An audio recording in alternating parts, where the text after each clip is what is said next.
गजाननं भूतगणाधिसेवितं कपित्थजम्बूफलचारुभक्षणम् उमासुतं शोकविनाशकारकं नमामि विघ्नेश्वरपादपङ्कजम्। नवरात्रों के पावन पर्व में प्रकीर्ण प्रसंग लेकर हम लोग चर्चा परिचर्चा कर रहे हैं। दुर्गा सप्तशती के अंतर्गत जो मनोविज्ञान की बात, जो उसमें दर्शन है, उसकी बात हम लोगों ने पहले दिन की थी। मूल रूप से वहां पर ऐसा आता है कि मोह का ऐसा आलम है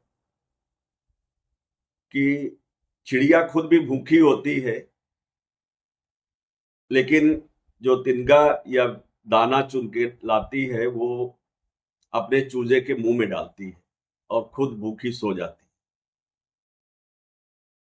वही हालत सांसारिक जीवों की है।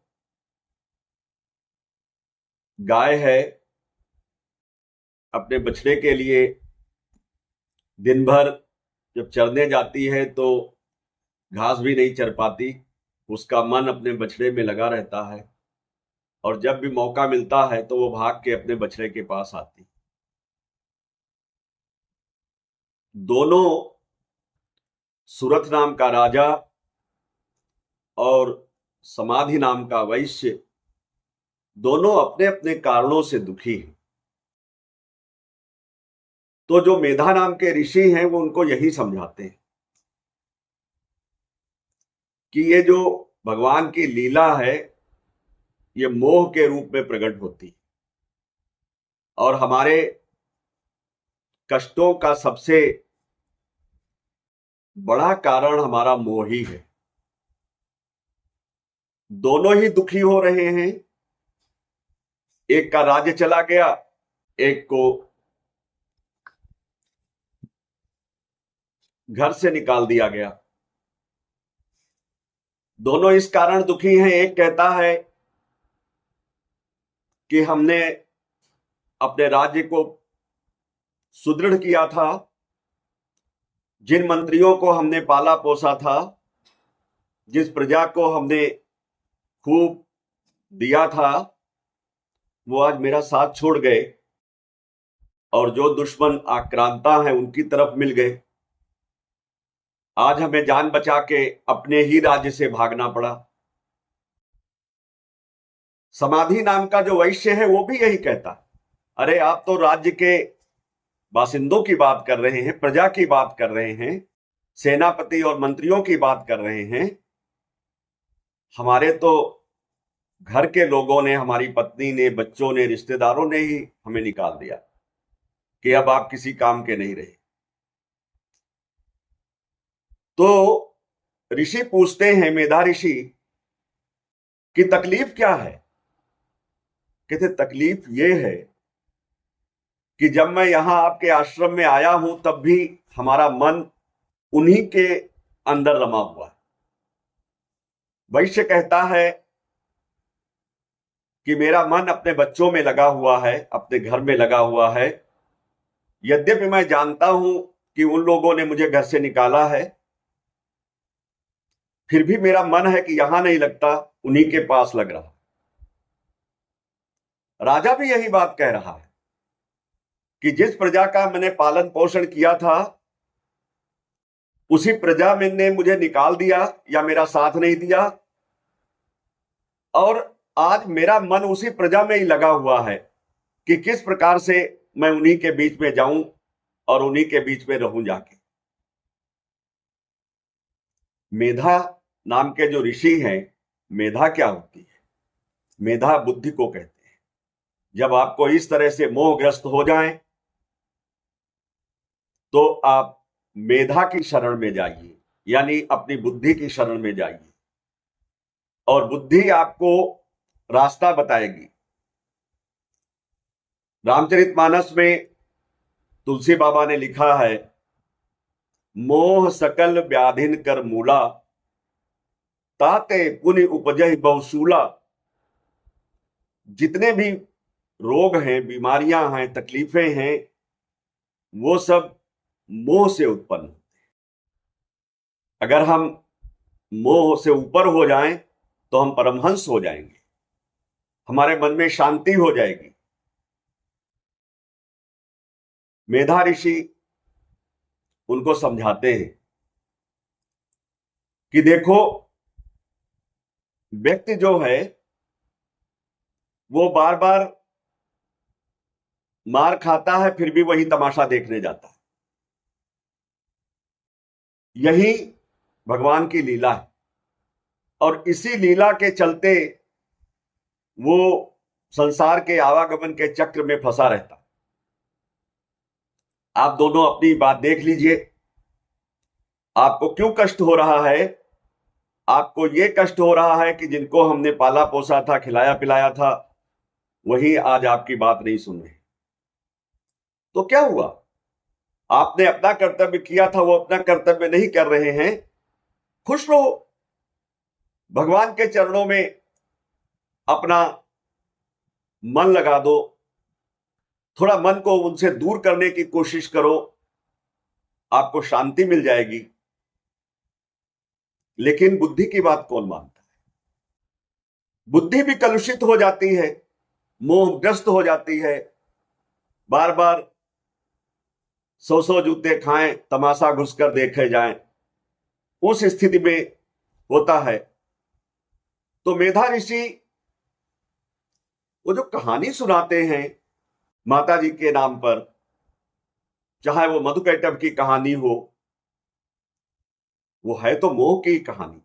मधु क्या है? राग है, जिसको हम प्रेम बोलते हैं, जिसको हम कहते हैं मेरा मन इसमें लगा हुआ है। कैटभ क्या है? द्वेष है, ये मुझे अच्छा नहीं लगता, ये मेरा कहना नहीं मानता, ये मुझे प्रिय नहीं है, ये मेरी बुराई करता है। जिंदगी उसी राग द्वेष के चक्कर में ही पड़कर उलझी रहती, और ये उलझने भी हम खुद पैदा करते। इनको राग द्वेष रूपी जो अपने मन की चाहते हैं, उनको बड़ी निष्ठुरता से, यद्यपि जो शास्त्र में बात कही गई है कि भगवान के लिए भी बड़ा मुश्किल है इनको मारना, लेकिन यहां पर बड़ी निष्ठुरता से भगवान ने अपनी जंघा पर रख के दोनों को मार दिया। यानी आपको मोह खत्म करने के लिए राग और द्वेष खत्म करना पड़ेगा। गीता में अर्जुन ने भगवान कृष्ण से पूछा कि आप कह रहे हैं कि अपना कर्तव्य करो या अपना कर्म करो, तो ये कर्तव्य और कर्म है क्या? उन्होंने कहा कि देखो, कर्म वो है जो स्वभावतः किया जाता है, जिसके अंदर कोई आग्रह नहीं हो।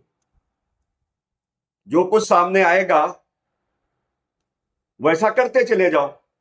अगर कोई सोच विचारने की जरूरत पड़े तो वो या तो अकर्म हो जाएगा या विकर्म हो जाएगा। या तो वो कर्म रहेगा ही नहीं, या वो विशेष कर्म हो जाएगा। आपने ऐसा सोचा, भूमिका बनाकर, योजना बनाकर कि आज इसके घर जाना है, ये करना है, ऐसे लड़के आना है, या ये मांग के लाना है, कोई भी जो आपके मन में बात है, उसके लिए योजना बनाई, योजना बना के गए और उस योजना को परिपूर्ण करने के लिए तमाम उपाय किए। अगर वो अच्छी योजना है तो वो सुकर्म या विकर्म भी हो सकता है, और अगर वो किसी को नुकसान पहुंचाने की प्रेरणा से वो कर्म किया जाता है तो अकर्म भी हो सकता है। भगवान कृष्ण अर्जुन को समझाते हैं कि देखो, बस कर्म किए जाओ। कर्म जो स्वाभाविक आपका सामने बात आती है, वही करने का नाम, जिसमें आपको कोई विशेष प्रयासों की जरूरत न पड़े, वही करते चले जाओ। अगर कुछ सोच विचार के करना पड़े, उसको त्याज्य है, वो नहीं करना चाहिए उसके, क्योंकि आपको अकर्म भी बंधन में डालता है सुकर्म भी बंधन में डालता है। आप किसी को, भूखे को आपने रोटी खिला दी, 4 जगह बताते घूमते हैं कि आज एक भूखा व्यक्ति आया था हमारे दरवाजे पर, हमने उसको रोटी खिला दी। आज कोई मेरे से कुछ मांगने आया था, हमने उसको ऐसा दे दिया। तो वो जो आप बताने की प्रेरणा होती है कि मेरा ये जो मेरे मन में है कि मैंने सुकर्म किया है और ये सुकर्म को सब लोग जाने, तो समझ लीजिए कि वो सुकर्म नहीं रहा। या कि आपने कोई अकर्म किया जिससे दूसरे को नुकसान पहुंचा, या दूसरे को कोई अपने स्वतः ही किसी कार्यवश, या मान लिया किसी को ठोकर लगी, गिर गया, आप हंस पड़े और खुश हो रहे हैं उसकी तकलीफ पर, यह भी अकर्म है। और इसको भी बताते घूम रहे हैं कि बड़ा मजा आया, वो गिर गया था तो मुझे बहुत आनंद आया। ये दोनों ही बातें निषेध हैं। कर्म स्वाभाविक होना चाहिए, लेकिन वास्तव में जिंदगी में जो जद्दोजहद है वो कर्म स्वाभाविक नहीं होता। भूख लगती है तो हम स्वाभाविक रूप से जो कुछ है वो खा ले, और भूख नहीं भी लगी और हम खाते चले जा रहे हैं खूब बना बना के बढ़िया, ऐसे नहीं बिना तो किसी होटल पर जाके, तो उससे हमें तमाम तरह की व्याधियां होती हैं। ओबेसिटी, मोटापा होता है, जरूरत नहीं है फिर भी खाए चले जा रहे हैं, और कुछ तकलीफें होती हैं। तो शास्त्रों में सिर्फ कर्म का प्रतिपादन किया गया है। जो सुकर्म अकर्म, जिसको हम पाप पुण्य कहते हैं, उन दोनों के लिए आपको चिंता नहीं करनी चाहिए, आपको ध्यान नहीं देना चाहिए। ऐसे हो जाए तो जब सुबह शाम भगवान की पूजा करो तो आपको कहो कि प्रभु जो कुछ आज का कर्म, सुकर्म, अकर्म जो कुछ भी किया है वो आपको समर्पित है। क्योंकि कर्म हम भगवान को समर्पित नहीं करते, हम खुद उसका श्रेय लेने की कोशिश करते हैं। समस्या वहीं पर है। अगर कोई अकर्म भी हो गया है तो उसको भी भगवान में समर्पित कर दो। अगर कोई सुकर्म भी किया है तो उसको भी भगवान में समर्पित कर दो। जब पूजा करते हैं तो कहते हैं कि ये प्रभु का है, ना मम, ये मेरा नहीं है। ये कहवाया जाता है। पंडित जी लोग जब पूजा के उपरांत एक संपटी जल जमीन में गिरवा के कहते हैं, बोलो कि ये इदम ना मम, ये भगवान का है, मेरा नहीं है। तो ये कहलवाने का मतलब क्या है कि हम श्रेय न ले, श्रेय भगवान का होना चाहिए, श्रेय हम प्रभु को दे जिस प्रभु को भी हम मानते हैं। तो ऐसे ही तमाम प्रकार की चेष्टाएं कुचेष्टाएं रोजमर्रा की जिंदगी में होती हैं और शाम को फिर नींद नहीं आती। हम सब अपने सुकर्म अकर्म में परेशान होते हैं, तकलीफ में होते हैं, और उसी तकलीफ के चलते सो नहीं पाते, ब्लड प्रेशर बढ़ता है, स्ट्रेस होता है, और तमाम तरह से हम परेशान होते हैं। क्योंकि भगवान ने कहा है कि जो कुछ आपके हिस्से का है, आपके प्रारब्ध का है, वो तो आपको मिल ही जाएगा। उसके लिए क्यों चिंता करते हो? व्यर्थ ही चिंता करते हो। आप हमारे ऊपर छोड़िए, यथा समय आपको वो सब मिलेगा। लेकिन हम क्या है कि यथा समय का इंतजार नहीं करते। तो जब हम यथा समय का इंतजार नहीं करते कि आज ही हमने पानी दिया है पौधे में और आज ही हम चाहते हैं कि उसमें पुष्प आ जाएं, आज ही उसमें फल लग जाएं, तो ऐसा नहीं होता। माली सींचे 100 घड़ा, ऋतु आए फल होए। तो ये आज ही हम अगर सोचे कि हमारे आज ही हमने खाद पानी दी है पौधे में और आज ही फल होने लगे, लेकिन इतना इंतजार कौन करे। और जब थोड़ा हमें उपलब्धियां हो जाती हैं, हम मान लिया किसी तरह से राग द्वेष या कर्म अकर्म में प्रवृत्त हो जाते हैं, तो हमें अहंकार हो जाता है और हम सोचते हैं ये सब मैंने किया, मेरे अंदर बड़ी ताकत आ गई है, देखो मेरे से ये लोग मिलने आ रहे हैं, मैं इतने अच्छे अच्छे लोगों के बीच में उठता बैठता हूं, और वही हमें तकलीफ देने लगता है। और पहले वो अहंकार होता है, अहंकार के बाद में फिर जब कोई नहीं मिलने आता तो फ्रस्ट्रेशन, गुस्सा होता है, नैराश्य होता है। तो जितने ये इस तरह के गुस्सा है, निराशा है, ये सब उससे होते हैं। महिष कहीं बाहर ढूंढने नहीं जाना है, महिष हमारे अंदर है। महिष उस गुस्से का नाम है, उस क्रोध का नाम है, उस अहंकार का नाम है जो हमारे अंदर अनेक रूपों में प्रवृत्त होता है। और अंतिम बात जिसकी चेष्टा सभी कर्मों में, सभी शास्त्रों में सुनिश्चित की गई है कि हम कामना न करें, क्योंकि कामना थोड़ी देर बाद वासना में परिवर्तित हो जाती है। अगर हम आज कामना करेंगे, वो पूरी हो गई, तो कल फिर उसका मन करेगा, परसों उससे ज्यादा मन करेगा। संस्कृत में एक श्लोक आता है, न जातु कामः कामानाम उपभोगेन शाम्यति। यानी जो हमारे अंदर कामना होती है, वो अगर हमें पूर्ण हो जाती है तो हमारा मन शांत नहीं होता, हमारे मन में उसकी भूख और बढ़ जाती है। न जातु कामः कामानाम उपभोगेन शाम्यति हविषा कृष्णवर्तमेव भूयो भी वर्धते।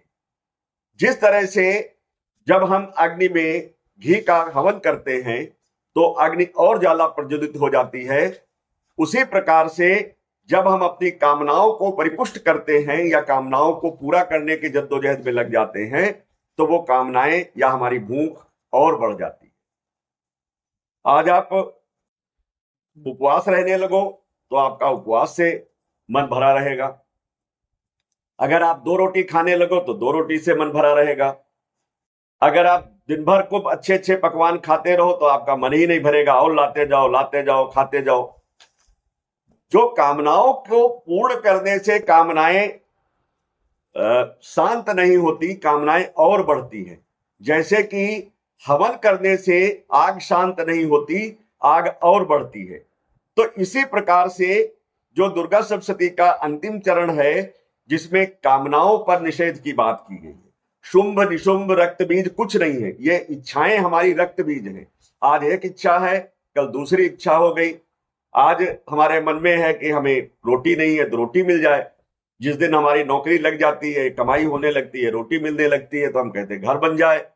फिर घर बढ़िया बन जाता है तो हम कहते हैं अब कार बढ़िया सी हो जाए। फिर वो भी हो जाता है तो हम कहते हैं उसके यहाँ तो बड़ी वाली कार है, हमारे यहाँ छोटी वाली कार है, तो हमें उससे भी ज्यादा कार मिल जाए। और यही सिलसिला जद्दोजहद का आजीवन चलता रहता है और हमारा मन कभी शांत नहीं होता। तो कहते हैं कि माता जी ने रक्त बीज का लहू पी लिया था, क्योंकि वो जब धरती पे गिरता था तो उसके जैसे बलशाली और सारे रक्त बीज या राक्षस पैदा हो जाते थे। बात यह नहीं है, क्या आप उम्मीद कर सकते हो कि माता जी ने खून पिया होगा किसी का? नहीं। माता जी एक रक्त बीज है, इच्छाएं हमारी, ये इच्छाएं असीमित हैं। एक इच्छा पूरी होती है, दूसरी शुरू हो जाती है, दूसरी पूरी होती है, एक साथ 5 इच्छाएं चलती हैं। फिर एक साथ 5 इच्छाओं को आप परिपूर्ण करने में लगे रहते हैं तो फिर 50 इच्छाएं हो जाती हैं। यानी गैर समानुपातिक रूप से, मैथमेटिकल रूप से ये बढ़ती रहती इच्छाएं, वही रक्त बीज है। और उसको पीने का मतलब ये है कि हम निष्ठुरता से उस कामनाओं का अंत करें, उन कामनाओं को खत्म करें, उन कामनाओं को पूरा करें। क्योंकि अगर कामनाओं को हम अंत नहीं करेंगे, कामनाओं के ऊपर अंकुश नहीं लगाएंगे, तो क्या होगा?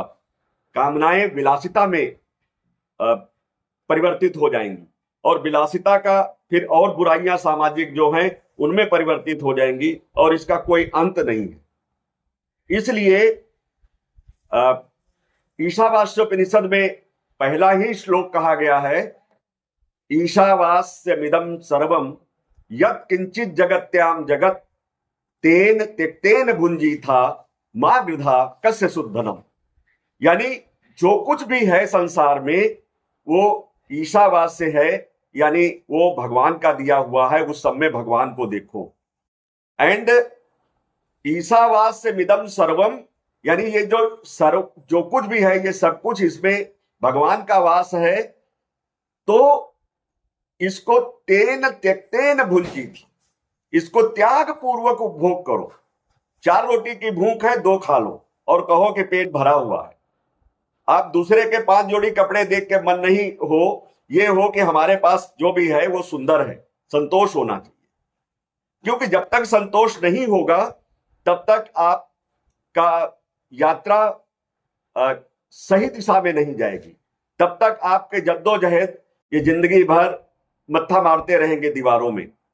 तो इन उपनिषदों का क्या मतलब है, इन ज्ञान का क्या मतलब है, अगर हम अपनी इच्छाओं के पीछे भाग रहे हैं।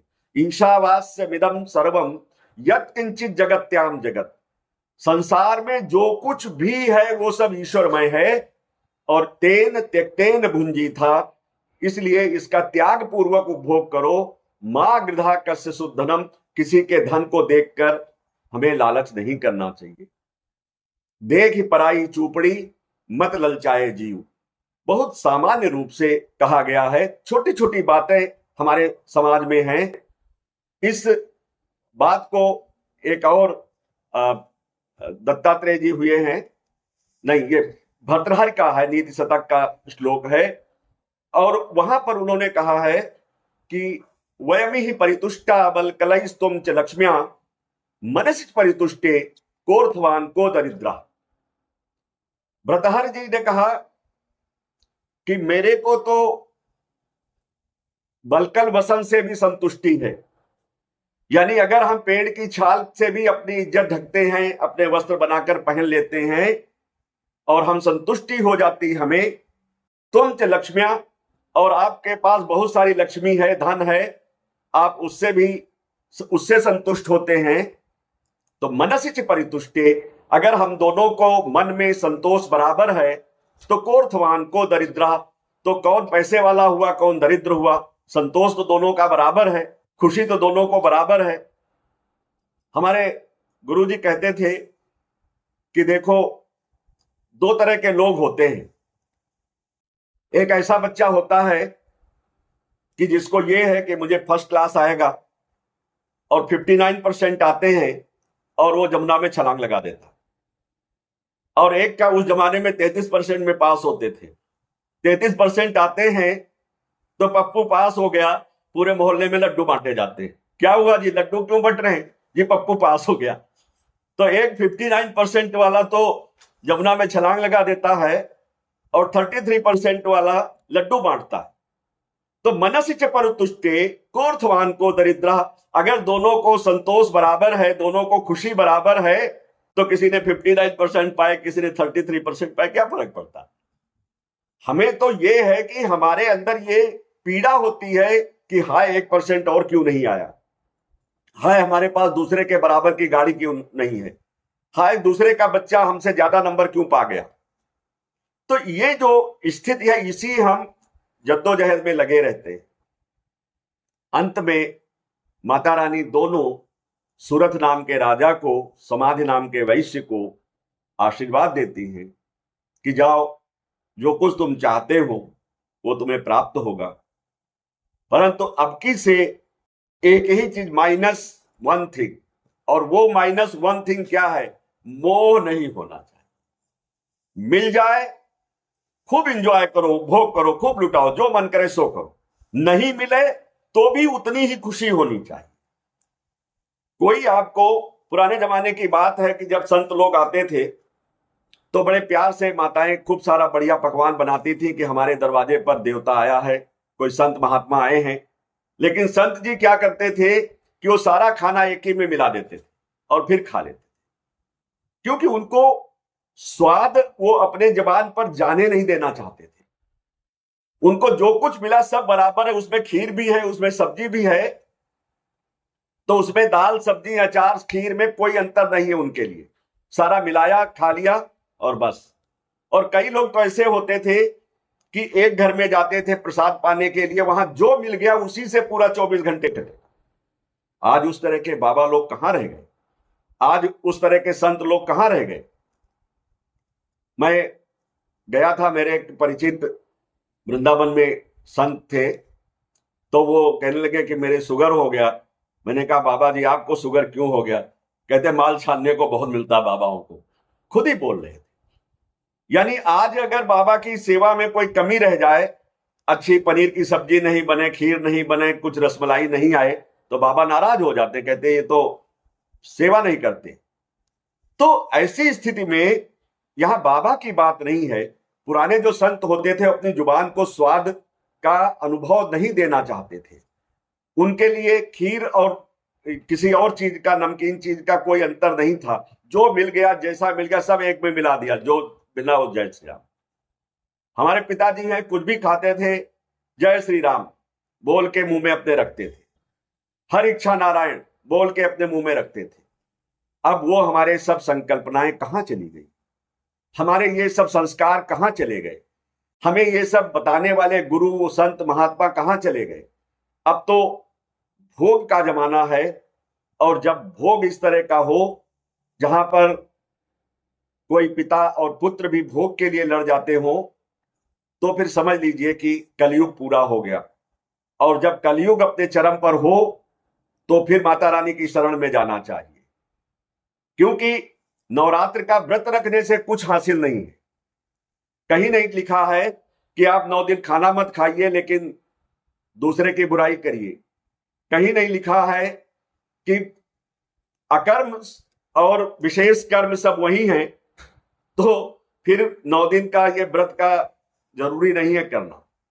स्वाभाविक रूप से अपना कर्म करो, स्वाभाविक रूप से अपना नित्य कर्म करो, स्वाभाविक रूप से माता की सेवा करो। लेकिन अगर विशेष रूप से आपको कोई शांति चाहिए, सुख चाहिए, तो उन्हीं की शरण में जाइए और फिर बोलिए शरणागत दीनार्थ परित्राण परायणे सर्वस्यार्थ हरे देवी नारायणी नमोस्तुते। शरण में जाइए। और अच्छे संत लोग कहते हैं कि कलयुग में सबसे सरल है भगवान को प्राप्त करना। और क्यों सरल है? इसलिए सरल है कि यहां साधारण रूप से आप भगवान के शरणागत हो जाइए और फिर देखिए चमत्कार हो जाता। लेकिन बस जो कल बात हो रही थी कि विश्वास का संकट हो गया है। बड़े बड़े संत महात्माओं को भी भगवान में अटूट श्रद्धा, अटूट विश्वास होते होते बहुत देर हो जाती है। तो आज साधारण गृहस्थों के मन में भी अगर विश्वास कम होता है या संदेह रह जाता है कि हमने मत्था तो टेक लिया लेकिन पता नहीं माता रानी हमारी बात मानेंगी या हमारा संकल्पना पूरी करेंगी, हमारी इच्छा पूरी करेंगी कि नहीं करेंगी, तो आपने विश्वास ही नहीं किया हुआ है।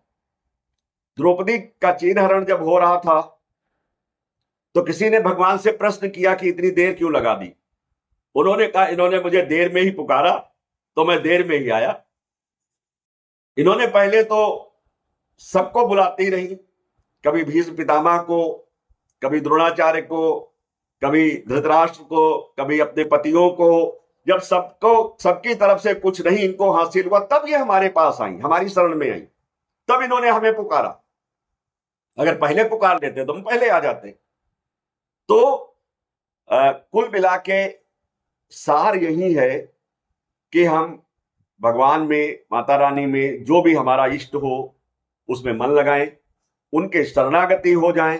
सुबह शाम यही कहें कि जो आप हमें देना चाहें वो दे और बस मेरे को अपनी शरण में ले लें। अगर हम इनोसेंट भाव से, निर्दोष भाव से, साधारण भाव से अपने प्रभु की, अपने इष्ट की शरण में जाएंगे तो निश्चित रूप से हमारा कल्याण होगा।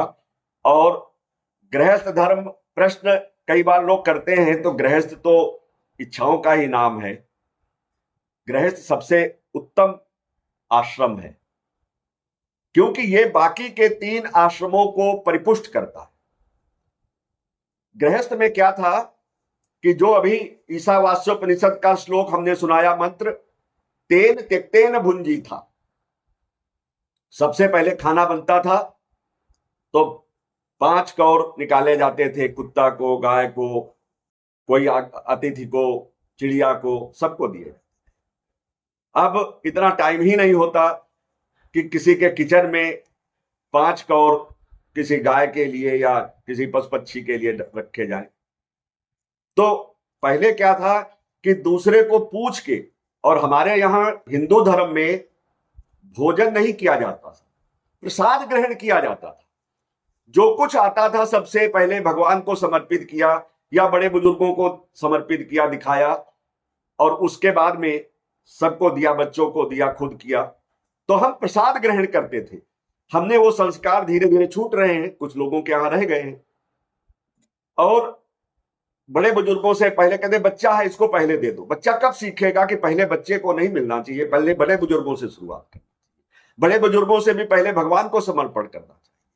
अगर भगवान घर में नहीं रख रखे हैं तो ऐसे याद कर लो, प्रभु ये आपकी कृपा से मुझे चीज प्राप्त हुई है, आप ही इसका पहले भोग लगाएं, उसके बाद में हम लोग इसको प्रसाद पाएंगे। तो हमारे हिंदू धर्म में प्रसाद पाने की परंपरा थी, भोग करने की या भोजन की परंपरा नहीं थी। आज हिंदू धर्म में भी भोग की प्रवृत्ति हो गई है। तो गृहस्थ धर्म बहुत उत्तम है। यहां कर्म सब करो स्वाभाविक रूप से, सेवा यहां पर है, दान यहां पर है, सत्य बोलने का यहां पर है, किसी को दुख तकलीफ में खड़े होने का यहां पर है। सब कुछ जितने अच्छे कर्म हैं वो सब गृहस्थ धर्म में परिपूर्ण होते हैं। शर्त यह है कि हमारे अंदर अहंकार ना आवे, हमें जो प्राप्त हो उसमें हम संतोष करें, जो कुछ हम मिल जाए या उपलब्धि हो हमारी वो भगवान को समर्पण करें, तो हमारा गृहस्थ धर्म सार्थक हो जाएगा। और गृहस्थ धर्म को सबसे पहले सिद्धि मिलती है, क्योंकि वो उसने अपना कर्म करते हुए सिद्धि पाई है। और आप कहने लगे क्या गृहस्थ को माला फेरने का है, इसका है, कोई जरूरी नहीं है। शास्त्र में लिखा हुआ है कि गृहस्थ अगर अपना सब काम भगवान को समर्पित करता है तो उसका कल्याण हो जाता है। उसको कहीं कोई माला फेरने की जरूरत नहीं है। फेरे तो बहुत अच्छी बात है, मनाही कोई नहीं, लेकिन अगर काम पड़ा है तो फिर आपको माला फेरने की जरूरत नहीं है, आप भगवान को समर्पण करके काम करिए। तो बात यह है कि अभी हम समर्पण करना भूल गए।